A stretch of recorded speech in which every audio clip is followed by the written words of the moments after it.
Ma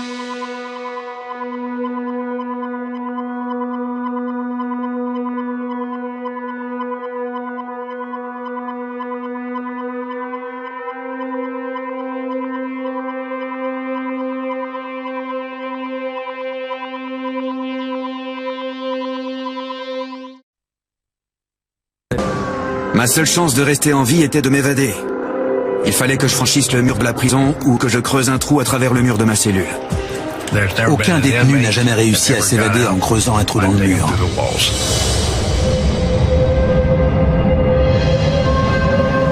J'allais devoir me débrouiller avec les moyens du bord et m'appuyer sur mon expérience dans le bâtiment. Il fallait que je garde mon sang-froid et que je saisisse ma chance.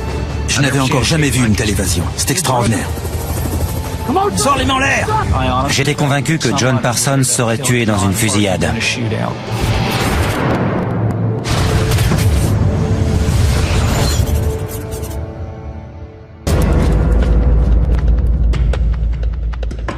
Je m'appelle John Parsons. En avril 2005, je versais une pension alimentaire pour mes 3 enfants.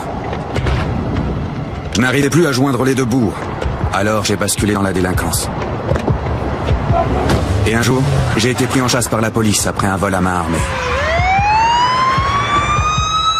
Je connaissais John depuis de longues années. Il a sombré progressivement dans la criminalité et devenait de plus en plus violent. Avec lui, il fallait s'attendre à tout. L'agent Cox rentrait chez lui après avoir rendu visite à ses parents. Leurs chemins se sont croisés. Je n'ai même pas réalisé que c'était un policier. Quand je me suis retourné et que j'ai vu l'homme s'écrouler, j'ai compris que je l'avais tué. Un sentiment de panique et de malaise s'est emparé de moi. J'étais terrifié.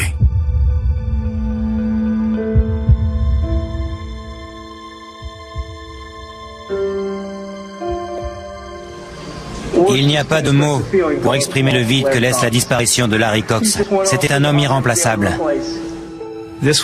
C'était la première fois que l'un de mes amis proches se faisait tuer dans l'exercice de ses fonctions. Pour être honnête, je n'étais pas préparé à ça. Ça a été un choc.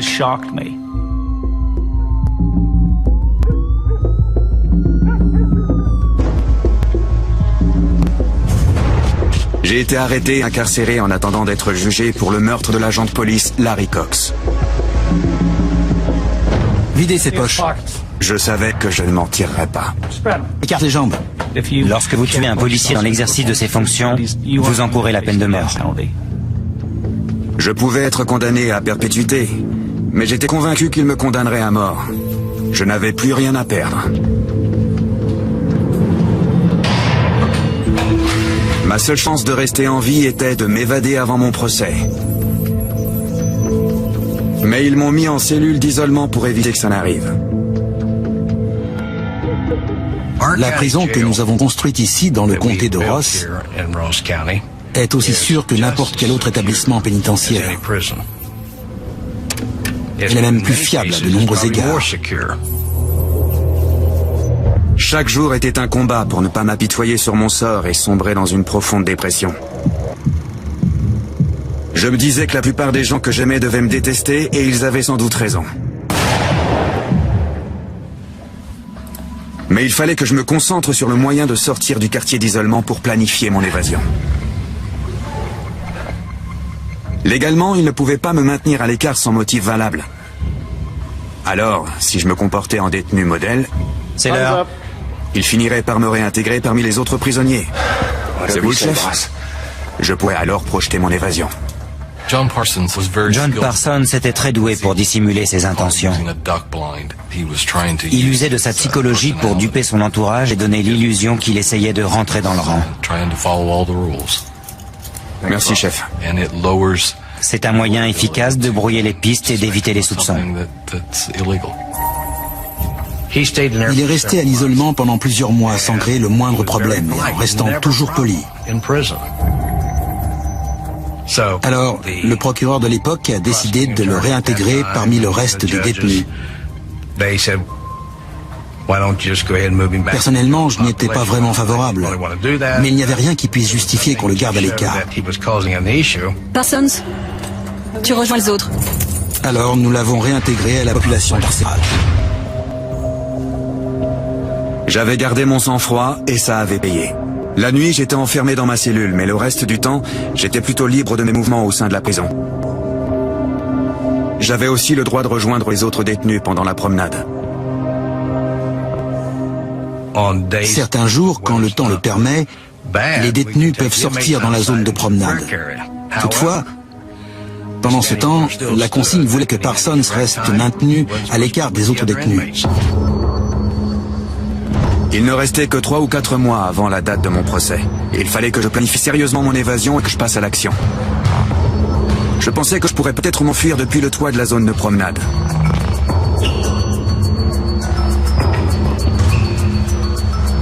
Mais le mur à lui seul représentait un véritable challenge. J'estimais qu'il devait faire près de 5 mètres de haut. Il donnait sur l'extérieur, mais il fallait franchir un grillage protégé par 2 rouleaux de fil de rasoir. C'était loin d'être facile, alors j'ai décidé de réfléchir à une alternative.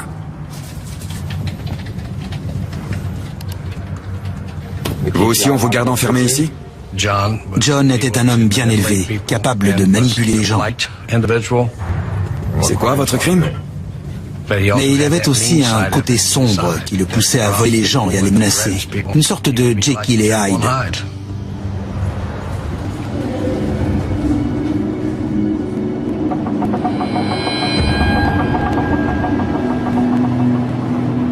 Chaque cellule avait une petite fenêtre qui donnait sur l'extérieur.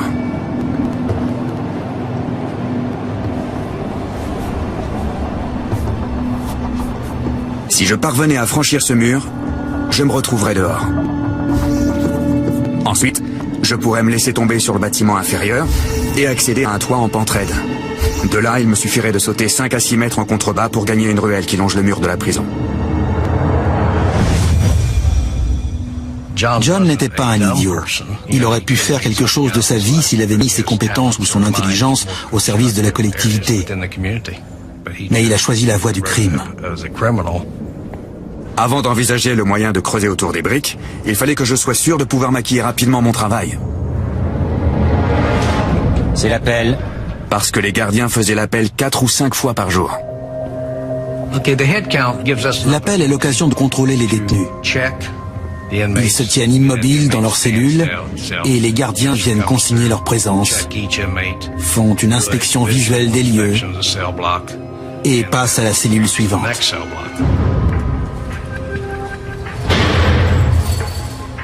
Je voulais fabriquer un faux mortier qui aurait l'air authentique.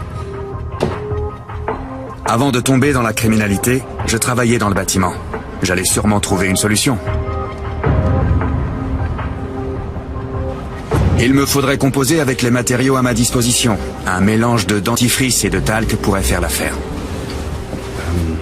Vous avez du dentifrice à la menthe? Non, on a ce qu'on nous donne.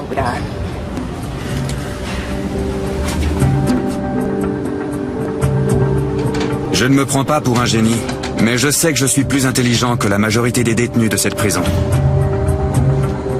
Peut-être que je réfléchis plus à ce que je fais. En tôle, la plupart des gens agissent souvent avant de penser.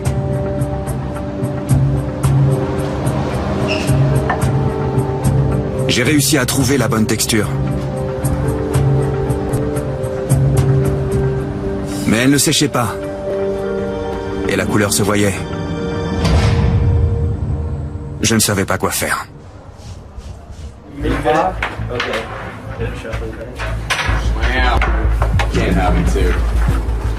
Un jour, tandis que je regardais les autres détenus jouer aux cartes, j'ai remarqué qu'ils misaient avec des bonbons.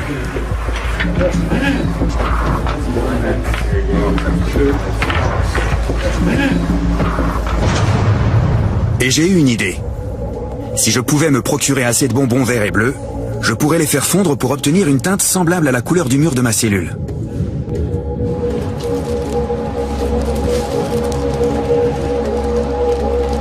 J'ai mis les bonbons et le dentifrice dans un sac plastique que j'ai placé sous l'eau chaude.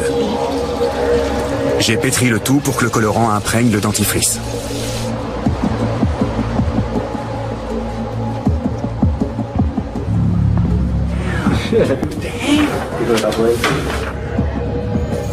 J'ai dit aux autres détenus que je n'aimais que ces bonbons-là, et je me suis arrangé pour en obtenir d'autres.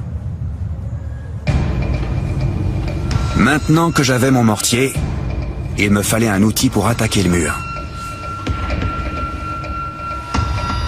Les lamelles en métal de la grille des conduits d'aération mesuraient environ 13 cm de long et étaient soudées des deux côtés.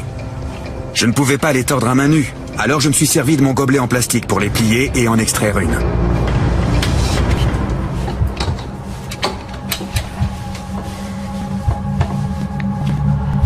Je pouvais commencer à creuser. J'ignorais combien de temps cela me prendrait. J'espérais seulement avoir terminé avant la date de mon procès. Inspection.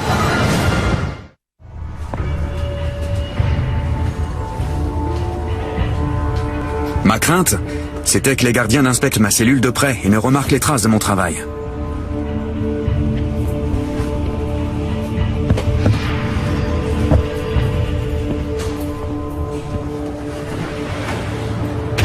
Je ne voulais pas éveiller le moindre soupçon. Je commençais à creuser immédiatement après chaque appel pour ne pas risquer d'être surpris. Je procédais par séance d'une demi-heure maximum. Après quoi je me dépêchais de tout remettre en place. À ce rythme, je n'étais même pas certain de pouvoir finir avant le début de mon procès, quelques mois plus tard.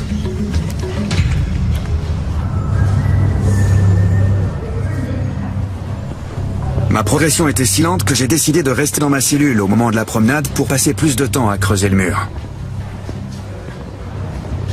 Tu viens? Je prétextais vouloir me consacrer à mon dossier. Personne ne me posait de questions. J'avais les coudées franches. À l'époque où j'étais shérif, et depuis que la prison existait, aucun détenu ne s'était jamais évadé en creusant un trou dans le mur de sa cellule.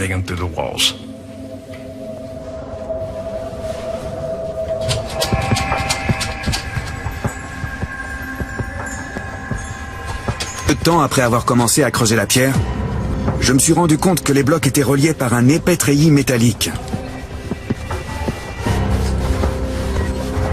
Mes mains étaient déjà coupées et couvertes d'ampoules. Très vite, j'ai constaté que les trous qui traversaient certaines briques avaient été comblés avec du ciment.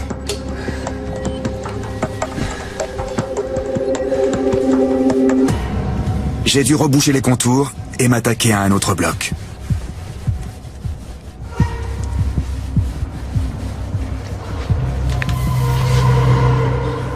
On sait jamais ce qu'ils fabriquent. Par moments, le stress était presque insupportable. J'allais être condamné à mort ou à passer le restant de mes jours en prison.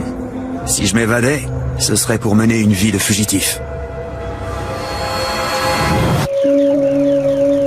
Dans tous les cas, je devais tirer un trait sur ma vie avec mes enfants et ma famille. J'essayais de ne pas me laisser submerger par cette pensée, ni par la peine que j'allais infliger aux personnes que j'aimais.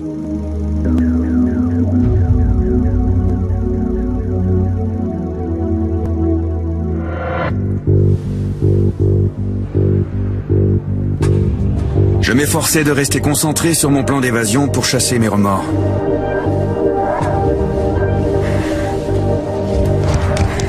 Je commençais enfin à progresser. Mais j'étais confronté à un nouveau problème. L'outil dont je disposais était trop court. Pour creuser plus profond, il fallait que je trouve un moyen de le rallonger en scellant les lamelles. Il n'y avait rien qui puisse me servir à l'intendance, mais j'ai pu grappiller quelques éléments utiles.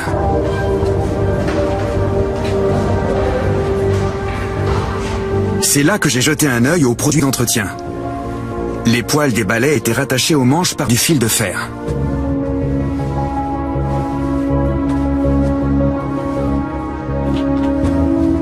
Je me suis servi du fil de fer pour assembler quelques lamelles. Puis j'ai tordu une extrémité à angle droit pour faire une poignée et avoir une meilleure prise. Je disposais à présent d'un outil plus performant et mon travail s'est accéléré. J'ai réalisé qu'il fallait que je remplisse les trous avec quelque chose pour éviter de gaspiller les maigres réserves de ma mixture à base de dentifrice. J'ai donc confectionné des lamelles de mortier à l'aide de papier hygiénique que je laissais sécher après l'avoir humidifié. J'ai passé beaucoup de temps dans la prison, mais on ne m'a jamais rapporté le moindre problème au sujet de John Parsons. D'ailleurs, il semblait vouloir donner un sens spirituel à son existence et voyait l'aumônier régulièrement. Finalement, un mois après avoir commencé à creuser, j'ai réussi à décoincer une première brique. J'ai retiré le bloc. Je pouvais distinguer un mur de briques rouges et je savais que derrière ces briques, il y avait la liberté.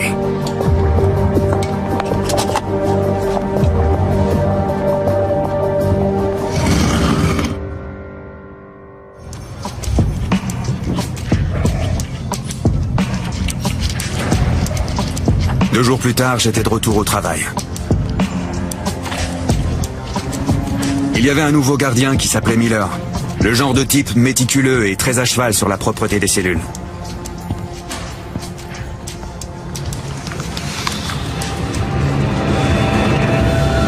Un jour, il est passé en avance sur l'horaire. Inspection. La petite retouche de 3 cm que je venais d'effectuer était encore humide et avait accroché un peu de poussière.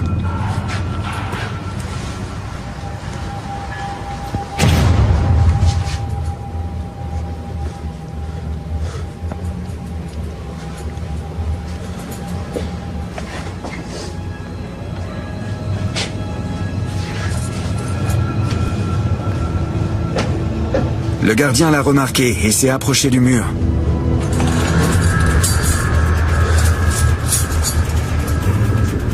Il ne se doutait pas que juste à côté de cette retouche, il y avait un bloc de pierre désuni derrière lequel j'avais rangé mon matériel de forage.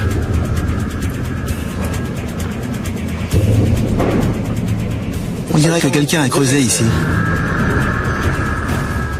J'en sais rien. J'ai cru que mon cœur allait me crever la poitrine. J'étais proche de l'hyperventilation. Vous devriez peut-être envoyer quelqu'un pour arranger ça. Je veux pas que ça me retombe dessus.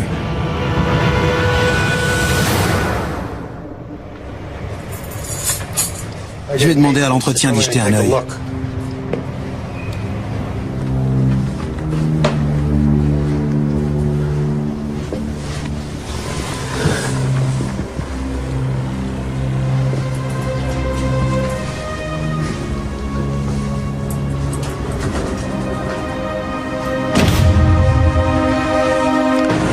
C'était un vendredi et je savais que dès le lundi suivant, quelqu'un viendrait examiner ce mur et que je finirais au mitard. Ça ne me laissait pas le temps d'attaquer les autres blocs.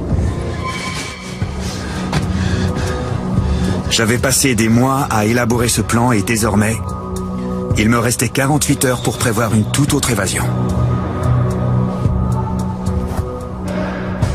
Ma seule alternative était de m'évader pendant la promenade. Si je parvenais à franchir le mur, je pourrais atteindre une partie du toit qui donnait sur un bâtiment en contrebas et suivre le chemin que j'avais prévu initialement. Mais en supposant que je parvienne à gravir le mur, les fils de rasoir m'empêcheraient d'atteindre le grillage situé derrière.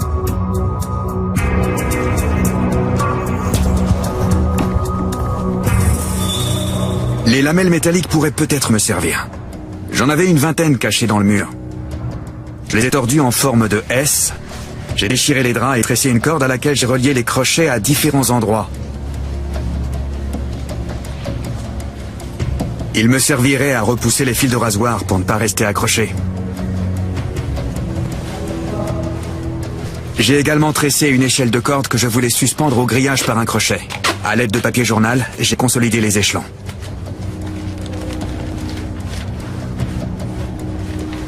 Il me fallait une gaule pour hisser l'échelle. J'ai confectionné 4 baguettes de papier roulé qui s'emboîtaient pour former une perche de 4 mètres.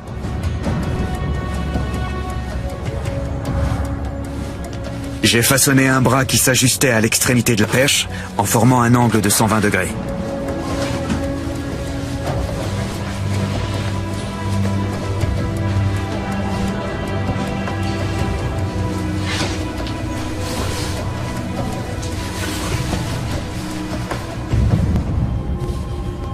Cette nuit-là, je n'ai pas dormi.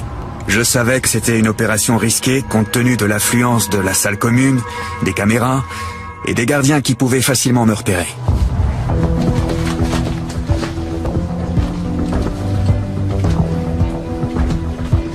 Le samedi matin, j'ai rassemblé mon matériel en attendant l'appel pour la promenade.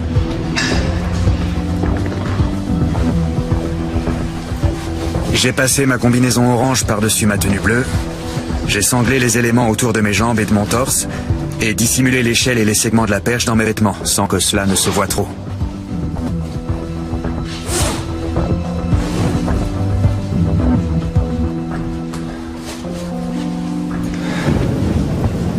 Il fallait d'abord passer le bureau de contrôle. J'espérais qu'ils ne modifieraient pas leurs habitudes en improvisant une fouille au corps.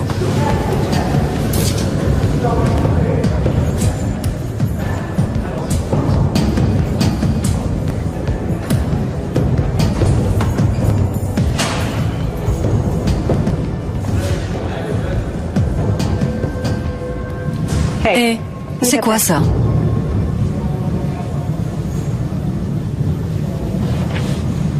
On n'emmène rien dans la cour. Il fallait que je reste calme. C'était mon unique chance. Dès lundi, ils découvriraient ce que j'étais en train de préparer et me renverraient à l'isolement en attendant ma condamnation.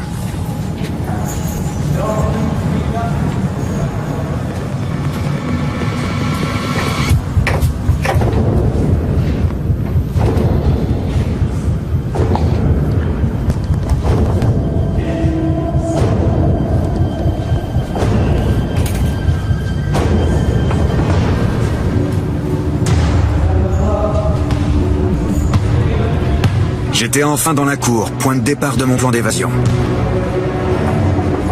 La promenade ne durait qu'1 heure, et je savais que si je voulais réussir, il fallait que j'agisse durant les 10 premières minutes, pendant que les gardes étaient occupés par la paperasse. Ils avaient 2 moyens de me repérer, soit à travers la vitre qui donnait sur la cour, soit par les caméras en circuit fermé. Mais j'étais à peu près certain que les caméras avaient un angle mort.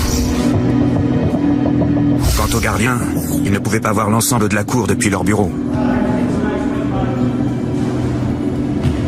Le meilleur endroit d'où m'élancer était juste au-dessus de la caméra, à l'abri du circuit fermé et de la surveillance des gardiens. La disposition des fils de rasoir au-dessus du mur était dense, laissant peu d'espace pour passer. De l'autre côté de la cour, la trame était plus légère, et il y avait un coffrage au mur sur lequel je pouvais prendre appui. Mais il devait se trouver dans le champ des caméras, et il était très proche du champ de vision des gardiens. J'ai opté pour la première solution.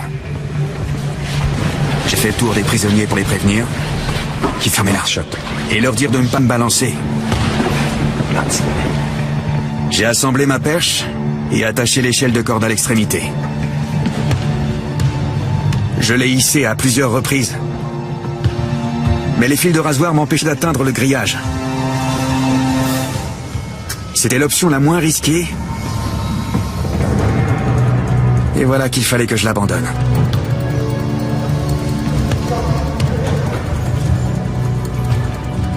Mon angoisse montait. De l'autre côté de la cour, j'avais de grandes chances d'être repéré par les gardiens, et je me retrouvais en plein dans le champ des caméras.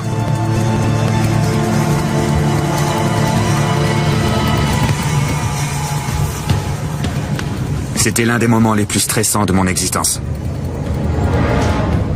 Je pouvais être pris à tout instant.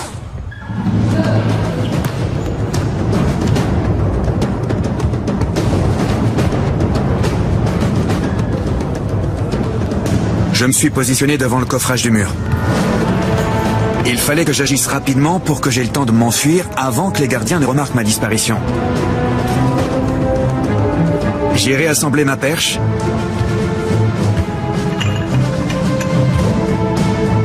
Et après quelques tentatives, je suis parvenu à accrocher l'échelle au grillage.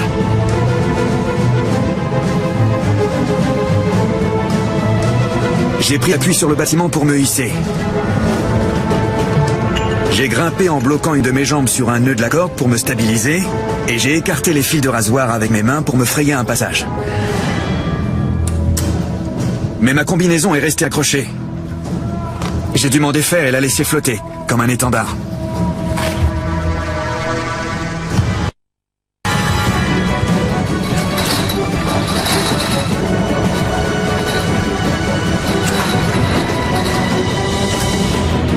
J'étais enfin sur le toit de la prison. J'avais réussi le plus difficile. Il fallait que je me laisse tomber d'une hauteur de 6 mètres pour atteindre la ruelle en contrebas. Les semelles de mes chaussures étaient fines et n'amortiraient pas le choc. Mais je n'avais pas le choix. J'ai sauté. Ce samedi-là, à 12h30, j'ai reçu un appel de la prison me signalant qu'un détenu s'était évadé. J'ai demandé qui et on m'a répondu John Parsons. J'étais incrédule et en colère. Comment cela avait-il pu se produire? Pourquoi? Mon cerveau bouillonnait. J'étais en colère, choqué. Je n'arrivais pas à croire que John Parsons n'était plus derrière les barreaux. La chance a joué un rôle important dans son évasion. Nous savons que les autres détenus de la prison ont fait diversion pour le couvrir. Nous pensons que Parsons a profité de ces circonstances pour tenter son évasion risquée. Par ailleurs, la caméra de la zone de promenade était défaillante. Elle fonctionnait quand elle voulait et ce jour-là, elle ne marchait pas.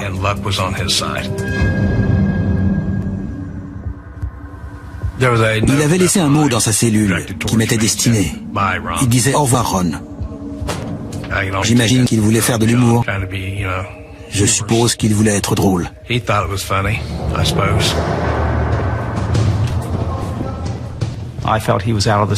J'étais certain qu'il avait déjà quitté l'État quand nous avons été prévenus. Parce qu'il s'était écoulé entre 45 minutes et 1 heure entre son évasion et le moment où l'alerte avait été donnée.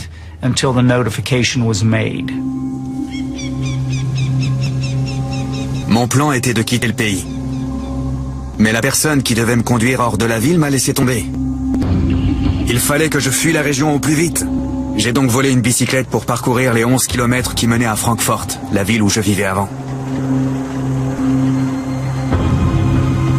Je savais que les flics commenceraient par s'y rendre, mais je n'avais pas le choix, il me fallait de l'aide.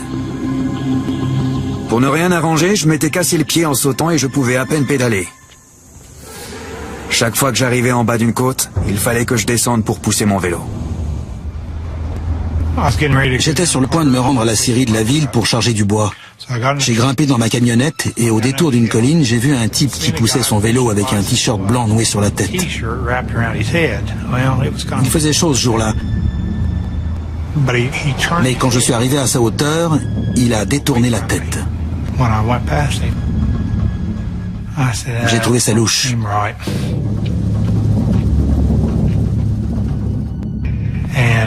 Mon fiston tondait la pelouse devant sa maison. Je lui ai demandé s'il avait vu le signalement du type qui s'était évadé de la prison du comté de Ross. Je crois que je l'ai croisé le long de la route, en bas de la côte.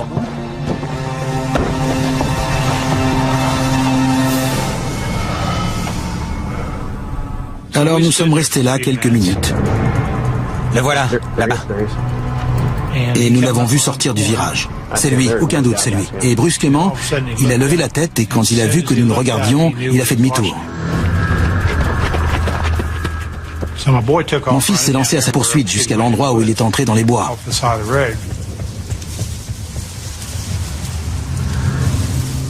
Il a sorti son téléphone portable et a appelé la police. J'étais le chef de la police locale depuis 7 ans. Et c'était la première fois que je bondissais hors de chez moi pour filer dans ma voiture, toute sirène hurlante. Nous nous sommes immédiatement rendus sur les lieux, à l'endroit où Parsons s'était entré dans les bois.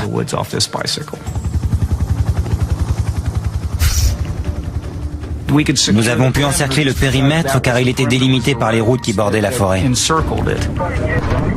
Nous avons littéralement bouclé un périmètre de 5 km de long.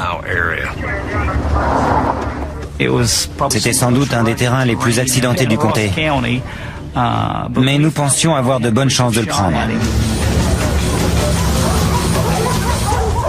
J'avais une longueur d'avance sur eux, mais j'ai vite entendu les aboiements et le bourdonnement des hélicos. Je m'efforçais de progresser aussi vite que possible, tout en zigzagant et en revenant sur mes pas pour désorienter les chiens. Nous avons quadrillé la zone et organisé une battue à travers les bois en inspectant chaque pouce de terrain à la recherche de John Parsons. J'avais le sentiment que Parsons ne serait pas pris vivant. J'étais convaincu qu'il serait tué dans une fusillade.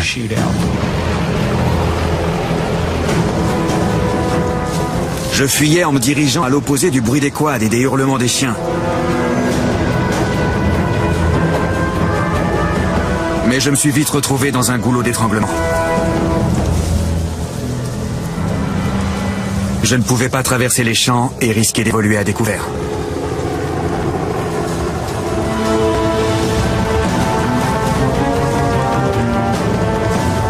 Alors j'ai couru vers la route 28 en espérant que je pourrais la traverser. Nos agents étaient postés environ tous les 30 mètres et gardaient le contact visuel.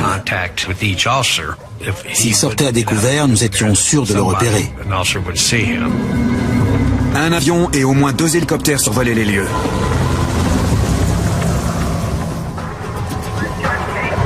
Lorsque j'ai atteint la lisière qui bordait la route 28, les forces de l'ordre étaient trop importantes. Ma seule option était de trouver un endroit où me cacher et d'attendre le moment propice pour traverser. Au cours des premières 36 heures de traque, je suis resté sur le terrain. Par la suite, je rentrais chez moi pour prendre une douche et faire une sieste de 4 ou 5 heures, avant de retourner sur place. Il se cachait dans les sous-bois. S'il se terrait dans un fossé et se recouvrait de broussailles, nos hommes risquaient de passer à côté de lui sans le voir.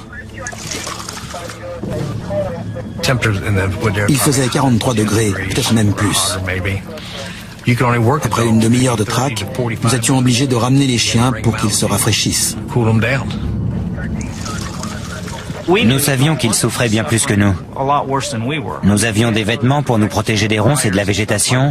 Nous avions de l'eau, de la nourriture. Ça n'était pas le cas de John. Les conditions étaient vraiment difficiles et il ne tiendrait pas le coup longtemps.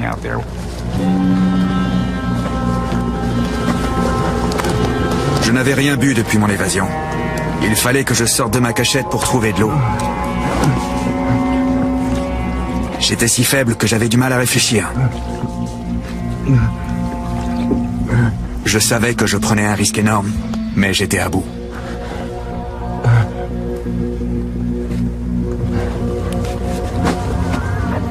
Cette nuit-là, un peu après minuit, j'ai suivi la lisière des bois pour trouver une ouverture entre les voitures de police et traverser la route 28.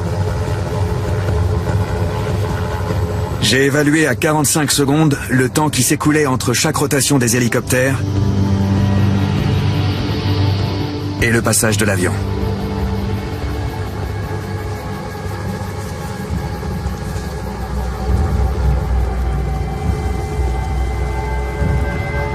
Cette fois, je ne pouvais plus reculer.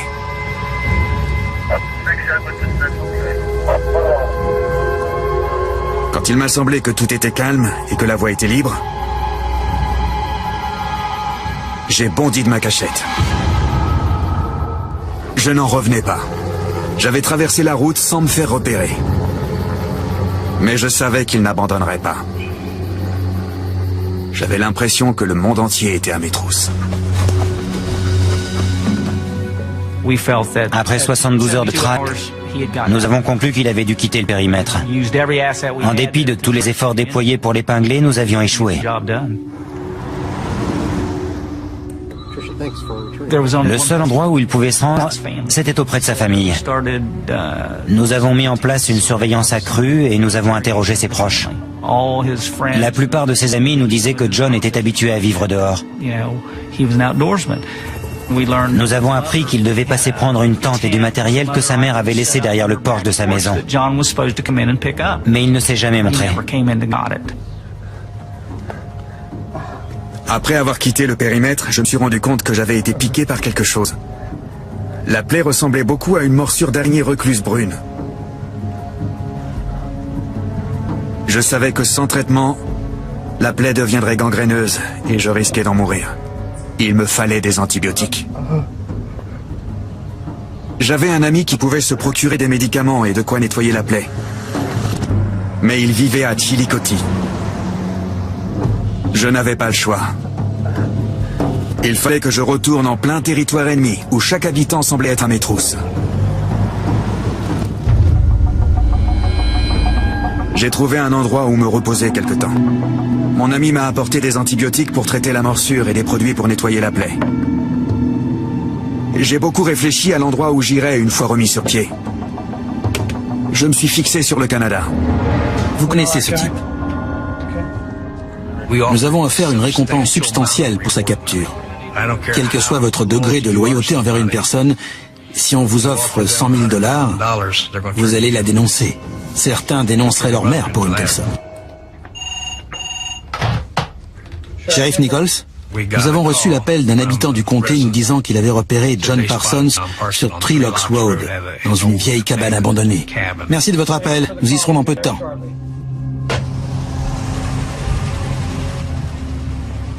Nous avons immédiatement dépêché des policiers sur place.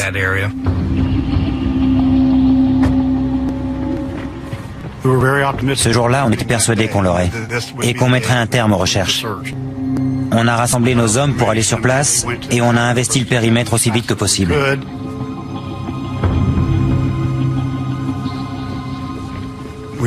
On voulait vraiment l'épingler. Je sentais monter l'adrénaline.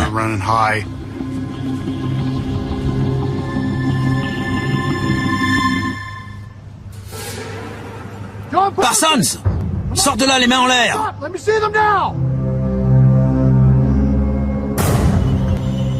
On a décidé de fouiller la cabane.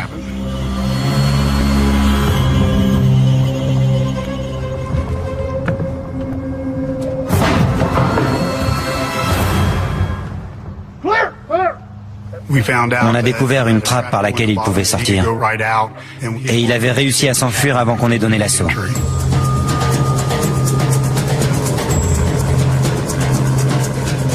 Je suis sorti par la trappe et j'ai couru jusqu'à la rivière, mais je suis resté dans les bois. Nous avons redéployé le même dispositif que la première fois et nous avons bouclé le périmètre de recherche. Cette cabane était située près d'une rivière. Avait-il prévu un moyen de fuir ou un canoë? Ça, on ne le savait pas. J'entendais déjà les chiens hurler dans la forêt. Alors j'ai rejoint l'eau pour les empêcher de suivre ma trace. Il fallait que je m'immerge pour ne pas me faire repérer par les hélicos qui patrouillaient dans le ciel. Chaque fois qu'un appareil approchait, je plongeais sous l'eau jusqu'à ce qu'il s'éloigne. J'ai compris qu'il valait mieux que je reste caché et que j'attende l'obscurité. Nous voulions maintenir la présence des hélicoptères toute la nuit si possible. Malheureusement, nous n'avons pas pu disposer des moyens nécessaires. Le calme est revenu.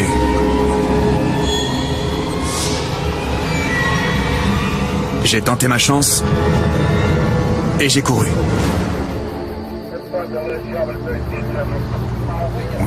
On se sentait abattu de ne pas l'avoir débusqué.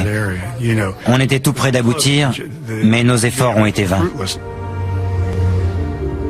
Je me suis retrouvé sur Eastern Avenue, à moins de 2 kilomètres de la prison dont je m'étais évadé et à proximité d'une scierie. Les bois qui bordent cet établissement appartiennent au chemin de fer. La végétation n'a cessé d'y croître depuis mon enfance. C'était un bon endroit où se cacher. Il finirait par commettre un délit, par se manifester d'une manière ou d'une autre. J'ai commencé à voler du bois pour me construire une cabane. Et j'ai rassemblé tout ce qui pouvait me servir à survivre dans la nature. On nous a informé qu'il se rendait en ville la nuit, le long de la voie ferrée. Chaque fois que nous arrivions sur place, il y avait des signes de son passage.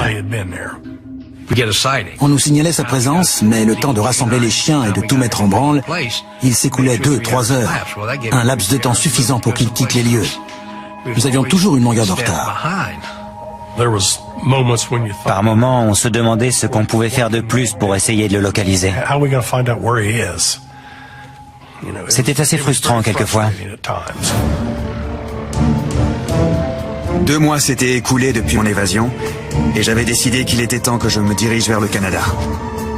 J'ai demandé à mon contact de m'apporter une arme et un dernier tube d'antibiotiques pour le voyage.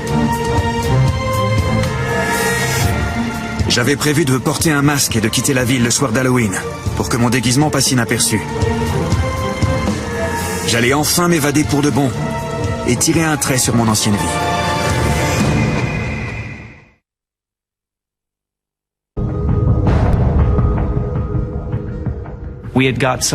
Nous avons été informés que quelqu'un avait construit un petit cabanon dans les parages de la scierie d'Eastern Avenue.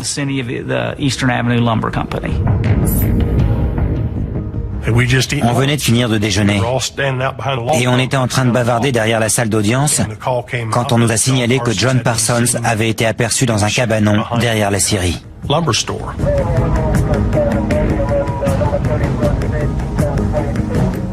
On a pris la nouvelle au sérieux et on était prêts.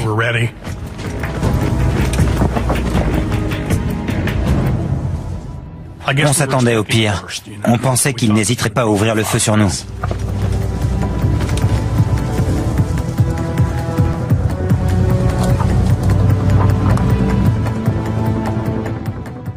Il avait déjà tué un policier.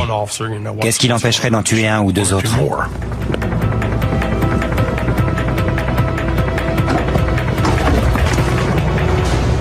Dès que j'ai aperçu un tatouage de femme nue sur sa jambe, j'ai su que c'était John Parsons. On l'avait eu. Sors, les mains en l'air! J'ai senti un frisson me parcourir le corps. L'exaltation, je suppose. On lui a intimé l'ordre de lever les mains et on lui a demandé s'il était armé. Mais il n'avait qu'un couteau sur lui.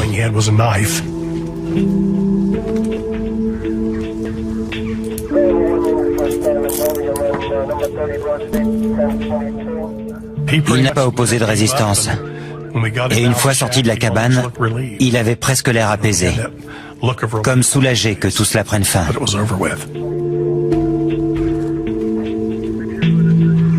C'était une déception immense d'être repris, après tout ce que j'avais enduré pour réussir mon évasion et ma longue cavale. J'avais le sentiment que tout était fini pour moi.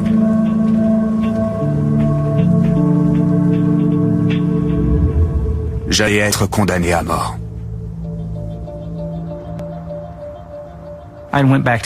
J'avais récupéré les menottes de Larry auprès de sa famille. Salut John. Je lui ai dit, John, je vais te passer les menottes de Larry Cox. Et il m'a dit d'accord. J'estimais qu'il était normal qu'après son évasion, John Parsons retourne en prison avec les menottes de Larry au poignet. Après le petit mot qu'il m'avait laissé, au revoir Ron, je me suis empressé de lui dire « Content de te revoir, John ». Il savait de quoi je parlais.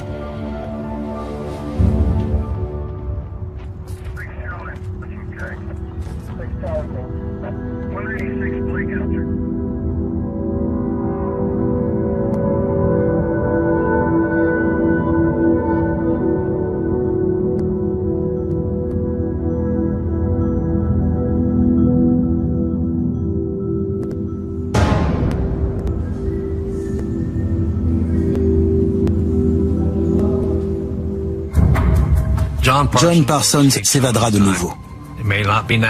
Peut-être pas tout de suite, peut-être dans 1 an, dans 6 ans, ou même dans 10 ans. Mais un jour, il réessayera.